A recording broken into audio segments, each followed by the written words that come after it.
الحياة شوقا إلى المولى أتاني أسلمت روحي. Quelles conséquences cette attitude de rejet? Allah subhanahu wa ta'ala il dit bal kadhabu bil haqq, donc quand ils ont traité de mensonge aussitôt qu'il est revenu cette vérité, qu'est-ce qui se passe? Allah subhanahu wa ta'ala il dit les voilà dans une situation confuse. Confuse. Et là, le Coran nous éclaire sur leur état psychologique. C'est quoi? C'est de la confusion, être confus. Donc, quelqu'un on dit il est confus, ambigu. Mais comment expliquer cet état de confusion? La confusion, c'est quoi? La confusion, ça peut être expérimenté sur le plan individuel ou collectif. La confusion, c'est un état psychologique de perdition. Dans lequel vous voyez que vos pensées sont embrouillées, sont brouillées, ils sont désordonnés. Et, le Coran ici avance que cette étape psychologique est une conséquence de se démonter de la vérité. Donc, comment comprendre tout cela? C'est ce que je vais essayer de répondre, Inch'Allah Ta'ala, et je m'arrête, Inch'Allah Ta'ala. En principe, on va raisonner, vous voyez le raisonnement mathématique, le raisonnement par l'absurde. On va raisonner par l'absurde pour arriver à une démonstration plus correcte de ce verset. On va raisonner par l'absurde. On va dire en principe, si quelqu'un il est cohérent avec ses propres convictions. Par exemple, si vous êtes cohérent par rapport au principe qu'il n'y a pas de Dieu, qu'il n'y a pas de vie de l'au-delà. En principe, c'est très cohérent que vous traitez de mensonge une telle vérité ou une telle mensonge. Traiter de mensonge une telle vérité, vous êtes cohérent avec vous-même. Parce que vous rejetez Dieu, donc tout ce qui est pourrait venir de Dieu peut être une forme de rejet. Mais pourquoi le Coran parle de ces gens-là qu'ils sont dans une situation de confusion? Ça veut dire qu'ils sont déstabilisés. Et quelqu'un qui est en cohérence avec ses principes, il doit être dans une forme de sûreté, une forme de sérénité. On peut être même serein avec des convictions les plus farfelues. Donc, ça n'empêche pas de l'être. Mais pourquoi le Coran insiste sur cette situation de confusion? Le Coran ici va dans la profondeur de la nature humaine. C'est pour ça que vous allez voir dans les versets très lointains qui vont venir par la suite, on va en parler, Inch'Allah Ta'ala. Allah Ta'ala parlait ici de son savoir, mais en lien avec la connaissance, avec les subtilités psychologiques de l'individu. Et Allah Ta'ala va aller dans la profondeur de l'être. C'est qu'il leur dit que ce rejet apparent, cette manifestation de rejet apparent cache une autre réalité psychologique latente. C'est la partie invisible de l'iceberg. Et il s'agit d'une tension, c'est-à-dire la confusion, c'est quoi? C'est une tension interne. Et surtout, c'est une tension interne que la personne ressent lorsqu'il est en contradiction, c'est-à-dire ses comportements, ce qu'il avance, ce qu'il dit, est en contradiction avec d'autres convictions et d'autres idées profondes. Maintenant, tout ça pour dire quoi? C'est pour vous dire, c'était juste une introduction pour vous amener dans une recherche très, très, très intéressante. Je vais vous envoyer, Inch'Allah, le lien, c'était le lien dans une revue internationale qui s'intéresse surtout aux phénomènes et aux faits religieux et qui était mené en 2013. Donc, je vais vous envoyer dans les groupes WhatsApp, Inch'Allah, l'article en anglais. Et vous trouvez aussi d'autres références aussi en français par-ci, par-là.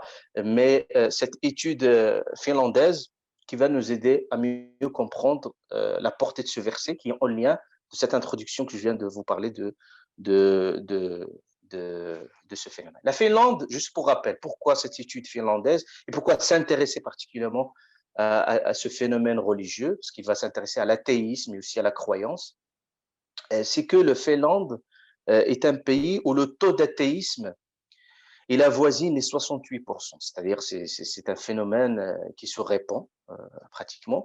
Et cette chercheuse, donc c'est une chercheuse finlandaise, qui va faire une expérience singulière. Il va prendre 16 athées et 13 croyants. Donc, ils sont âgés de 13 à 45 ans. Donc, cette équipe, il va apposer sur les mains, donc vous voyez les mains de chacun de ces participants, un appareil. Donc, cet appareil il est destiné à enregistrer le degré de transpiration des doigts.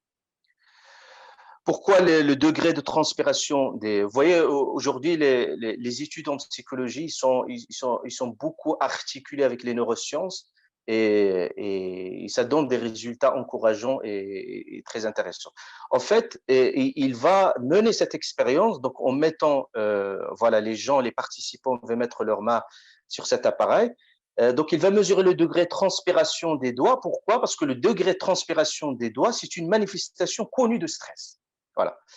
Donc, les volontaires, ils vont être répartis en deux groupes et ils vont lire à haute voix une série de 36 phrases. Donc, il y a toute une série, tout un protocole expérimental et certains, ce qui me semble important, juste les expressions qui vont nous intéresser. Donc, il y a une expression, ils vont, dans l'une des expressions qu'ils vont utiliser, soit les croyants et les athées, au même titre. Je défie Dieu de faire en sorte que mes parents soient assassinés de manière cruelle. Je défie Dieu. Voilà, je défie. Donc il y a une forme de défiance vis-à-vis de Dieu. Je défie Dieu de faire en sorte que mes parents soient assassinés de manière cruelle. Et il y avait également d'autres contenus qui sont moralement discutables, mais de connotation religieuse. Par exemple, il n'y a pas de problème à frapper, par exemple, un chiot en plein face, par exemple. Et enfin, il y avait des expressions. Donc, ils vont lire à haute voix ces expressions. Il y a des expressions qui sont plus problématiques par rapport à la foi, mais d'autres problématiques en lien avec Dieu, comme je viens de le citer, et d'autres expressions qui sont plutôt neutres. J'espère qu'il ne va pas pleuvoir aujourd'hui, par exemple. C'est une expression. Voilà. Quand ils ont fait cette analyse, le premier constat, c'était quoi? Le premier constat, ils voyaient, c'est tout à fait naturel, ils voyaient que les croyants, ils sont davantage choqués que les athées par le premier type de phrase. C'est-à-dire la phrase qui dit « Je défie Dieu de faire en sorte que mes parents soient assassinés de manière cruelle ». Les croyants, ils sont plus choqués par cette expression que les athées. Cependant, personne n'a refusé de les annoncer à haute voix. C'est-à-dire même les croyants, ils ont accepté le jeu de l'expérience.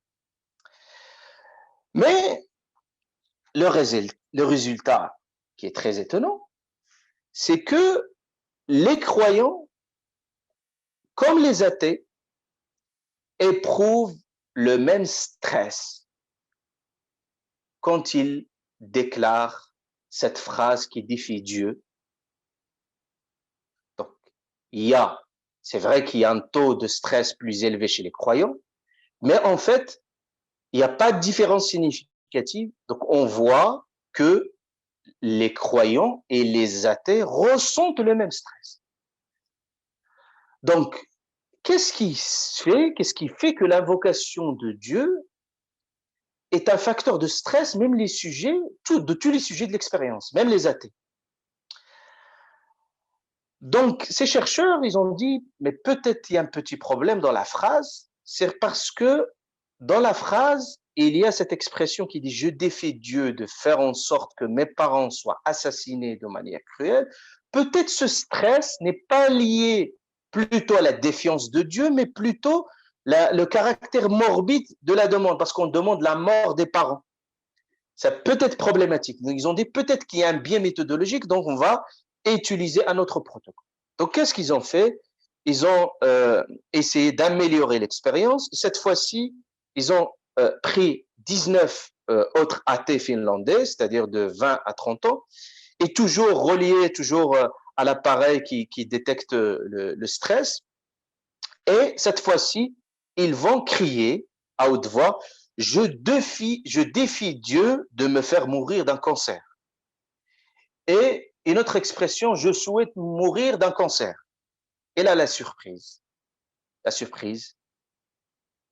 on trouve que les manifestations de stress plus significative quand le mot Dieu est mentionné. Cela signifie quoi, très précisément, cette expérience?